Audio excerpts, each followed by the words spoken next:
BBC Bangla আপনাদের স্বাগত। আজ আপনাদের সাথে লন্ডন স্টুডিও থেকে আছি মানসী বড়ুয়া, আর ঢাকায় আমার সাথে থাকছেন আকবর হোসেন। বাংলাদেশের সর্বশেষ গুরুত্বপূর্ণ আপডেট সংবাদে আপনাকে স্বাগত। শুরুতেই সংবাদ শিরোনাম, পরে বিস্তারিত।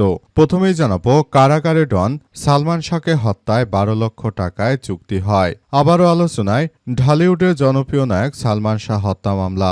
আজ এই মামলার 8 নম্বর আসামি আশরাফুল হক ডনকে গ্রেপ্তার করে কারাগারে পাঠানো হয়েছে। এরই মধ্যে মামলার তদন্ত প্রতিবেদন পেছানো হয়েছে বারবার। তবে ডনকে গ্রেপ্তারের মধ্য দিয়ে সালমান শাহর হত্যার মামলাটির অগ্রগতি পরে সংশ্লিষ্টরা জানিয়েছে যে মামলায় দ্রুত অগ্রগতি হবে।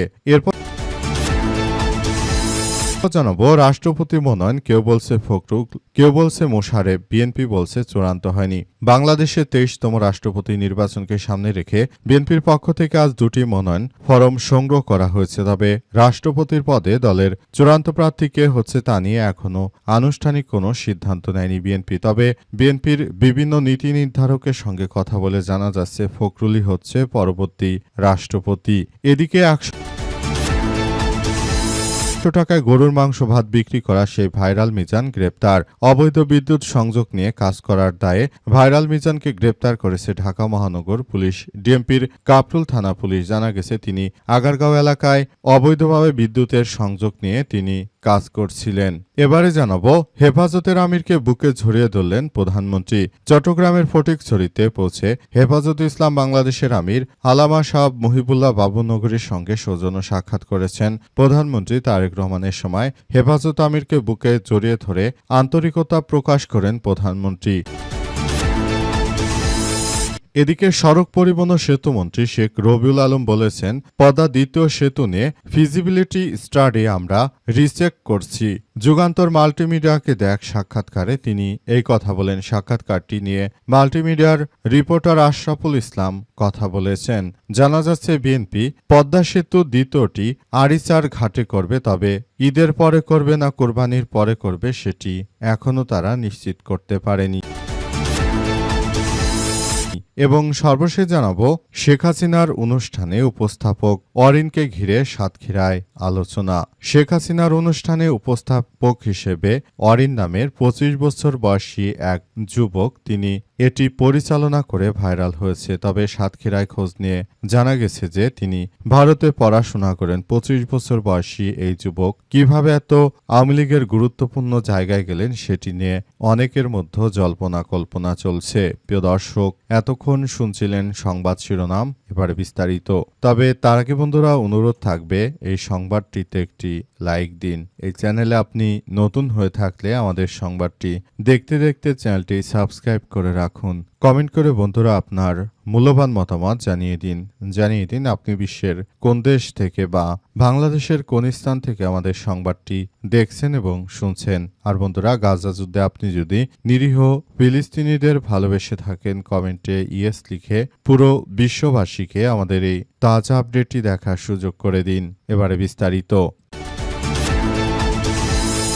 কারাগারে ডন সালমান শাহকে হত্যায় 12 লাখ টাকায় চুক্তি হয়। আবারও আলোচনায় ঢালিউডের জনপ্রিয় নায়ক সালমান শাহর হত্যা মামলা। আজ এই মামলার 8 নম্বর আসামি সালমান শাহ হত্যা মামলায় ডনকে গ্রেপ্তার করে কারাগারে পাঠানো হয়েছে। এরই মধ্যে মামলার তদন্ত প্রতিবেদন পেছানো হয়েছে বারবার। তবে ডনকে গ্রেপ্তারের মধ্য দিয়ে সালমান শাহর হত্যা মামলাটির অগ্রগতি পাবে বলে মনে করছে সংশ্লিষ্টরা। দীর্ঘদিন পলাতক থাকার পর রোববার 9 আগস্ট বিমানবন্দরে গ্রেপ্তারের কয়েক ঘন্টার মধ্যেই তাকে আদালতে হাজির করা হয়। এদিন এজলাসে মাথা নিচু করে রাষ্ট্রপক্ষে উপস্থাপিত অভিযোগ শোনেন মামলার এজাহার নামীয় 8 নম্বর আসামি আশরাফুল হক ডন। পরে শুনানি শেষে তাকে কারাগারে পাঠানোর নির্দেশনা দেওয়া হয়েছে। দীর্ঘদিন পলাতক থাকার পর বিমানবন্দরে গ্রেপ্তারের কয়েক ঘন্টার মধ্যেই তাকে আদালতে হাজির করা হয়। এদিন আদালতে চাঞ্চল্যকর তথ্য দিয়েছে রাষ্ট্রপক্ষের আইনজীবী এক আসামি। স্বীকারোক্তির বরাত দিয়ে তিনি জানিয়েছেন যে 12 লক্ষ টাকার বিনিময়ে সালমান শাহকে হত্যার চুক্তির কথা সেখানে উঠে আসে বিকাল ৫টার দিকে ঢাকার মেট্রোপলিটন ম্যাজিস্ট্রেট জুয়েল রানা এজলাসে উঠলে ডনের বিষয় শুনানি শুরু হয়। সময় ডনকে মাথা নিচু করে দাঁড়িয়ে আদালতে উপস্থাপিত অভিযোগ শুনতে দেখা যায়। শুনানি শুরুতে তাকে পুলিশের সঙ্গে কিছুক্ষণ কথা বলতে দেখা গেছে। শুনানিতে ঢাকা মহানগর আদালতের public prosecutor PP Omar Faruki রাষ্ট্রপক্ষে বক্তব্য দেন। তিনি আদালতকে জানিয়েছেন যে সালমান শাহর হত্যা মামলাটি দীর্ঘদিন ধরে চলমান এবং এটি একটি গুরুত্বপূর্ণ মামলা। এ মামলায় ডনকে কোনোভাবেই ছাড় দেওয়া হবে না। কেউ বলছে ফখরুল, কেউ বলছে মোশারেফ, বিএনপি বলছে চূড়ান্ত হয়নি রাষ্ট্রপতির মনোনয়ন। বাংলাদেশের ২৩তম রাষ্ট্রপতি নির্বাচনকে সামনে রেখে বিএনপির পক্ষ থেকে আজ দুটি মনোনয়নপত্র ফরম সংগ্রহ করা হয়েছে। তবে রাষ্ট্রপতি পদে দলের চূড়ান্ত প্রার্থী কে হচ্ছেন তা নিয়ে এখনো আনুষ্ঠানিক কোনো সিদ্ধান্ত জানায়নি বিএনপি। আজ রাষ্ট্রপতি নির্বাচনের জন্য নির্বাচন কমিশন থেকে বিএনপির পক্ষ থেকে দুটি মনোনয়ন ফরম সংগ্রহ করা হয়। এর কয়েক ঘণ্টা পর বিকেলের দিকে কয়েকটি গণমাধ্যম ও দলীয় সূত্রের বরাত দিয়ে বিএনপির মহাসচিব মির্জা ফখরুল ইসলাম আলমগীরকে রাষ্ট্রপতি পদে মনোনয়ন দেওয়ার খবর প্রকাশ করা হয়। এর মধ্যে একটি গণমাধ্যমে দলীয় সূত্রের বরাতে বিএনপির স্থায়ী কমিটির সদস্য ড খন্দকার মোশারেফ হোসেনকে রাষ্ট্রপতির পদে দলের মনোনয়ন দেওয়ার কথা বলা হয়েছে। ফলে রাষ্ট্রপতির পদে বিএনপির প্রার্থী কে হচ্ছেন তা নিয়ে রাজনৈতিক অঙ্গনে নতুন করে আলোচনা শুরু হয়েছে। অনেকেই বলাবলি করছে যে বিএনপির মহাসচিব মির্জা ফখরুল ইসলাম আলমকেই পরবর্তীতে রাষ্ট্রপতির জন্য মনোনয়ন করেছে বিএনপি। তবে বিএনপির দলীয় সূত্র থেকে এখন পর্যন্ত যতটুকু তথ্য আমরা হাতে পেয়েছি তাতে মনে হচ্ছে যে বিএনপির মহাসচিব মির্জা ফখরুল ইসলাম আলমগীরই হতে চলেছেন আগামীর রাষ্ট্রপতি এবং তিনি মূলত দেশটাকে ২৩তম রাষ্ট্রপতি হিসেবে তিনি আগামীতে সবকিছু তিনি কার্যক্রম চালিয়ে যাওয়ার কথা জানিয়েছেন।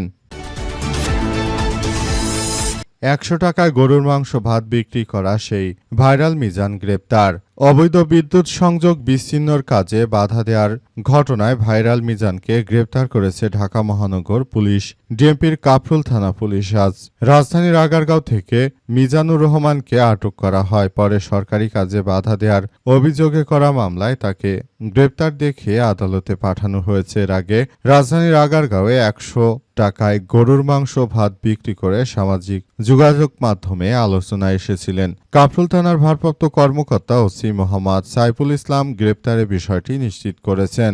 ওসি সাইফুল ইসলাম বলেন যে নিয়মিত অভিযানের অংশ হিসেবে বিদ্যুৎ বিভাগ ফুটপাত সহ বিভিন্ন স্থাপনায় অবৈধ বিদ্যুৎ সংযোগ বিচ্ছিন্ন করছিল। এরই ধারাবাহিকতায় আগারগাঁও এলাকায় মিজানের দোকানে অবৈধ বিদ্যুৎ সংযোগ বিচ্ছিন্ন করতে বিদ্যুৎ বিভাগের নির্বাহী ম্যাজিস্ট্রেট সহ সংশ্লিষ্টরা সেখানে উপস্থিত হন। তখন মিজান তাদের উপর চড়াও হয় এবং সিটি কর্পোরেশনের কর্মী ও পুলিশ সদস্যদের আঘাত করে মিজান। পরে তাকে গ্রেপ্তার করে থানায় নিয়ে আসা হয়। পরে সরকারি কাজে বাধা দেওয়া সহ সংশ্লিষ্ট অপরাধের ঘটনায় মিজানকে গ্রেপ্তার করে আদালতে পাঠানো হয়েছে বলে জানিয়েছে ওই কর্মকর্তারা।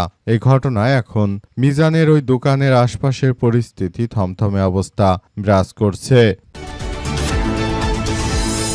হেফাজতের আমিরকে বুকে জড়িয়ে ধরলেন প্রধানমন্ত্রী তারেক রহমান। চট্টগ্রামের ফটিকছড়িতে পৌঁছে হেফাজত ইসলাম বাংলাদেশের আমির আল্লামা শাহ মুহিবুল্লাহ বাবুরনগরীকে জড়িয়ে ধরেছেন প্রধানমন্ত্রী তারেক রহমান। জানা যাচ্ছে যে প্রধানমন্ত্রী তারেক রহমান তিনি তাকে জড়িয়ে ধরার মধ্য দিয়ে হেফাজত ইসলামকে তিনি একটি বার্তা দিয়েছেন যাতে করে নতুন করে সবকিছু সুন্দরভাবে গড়ে তোলা যায়। তিনি এমন কিছু করতে চান যেটা আসলে সবার জন্য এক ভয়াবহ ব্যতিক্রমী এক ঘটনা ঘটেছে। এই ঘটনায় আসলে নতুন করে এক ভয়াবহ বিপর্যয়কর পরিস্থিতি জামাতের জন্য। কারণ হেফাজতে ইসলামের সঙ্গে যদি বিএনপি এভাবে দহরম মহরম সম্পর্কর সৃষ্টি করতে পারে সেক্ষেত্রে বিএনপির জন্য প্লাস পয়েন্ট। কারণ এমনিতেই হুজুরেরা তারা জামাত ইসলামকে দেখতে পারে না, তাদেরকে মওদুদি বা বিভিন্ন ফেতনা ফাসাদ বলে যে ধরনের কথাবার্তা বলে, এতে দেশ জুড়ে আসলে বিএনপির প্রতি ভালো কিছুর সৃষ্টি হলেও জামাতের প্রতি সব সময় খারাপ মনোভাবের সৃষ্টি হয়। এটা আসলে আমাদের জন্যই এক ভয়াবহ বিপর্যয়কর পরিস্থিতির সৃষ্টি করতে পারে হেফাজতে ইসলাম জামাতের জন্য। সেক্ষেত্রে আগামীতে জামাতের জন্য ক্ষমতা আসারও ভয়াবহ বিপর্যয়ের কারণ হতে পারে।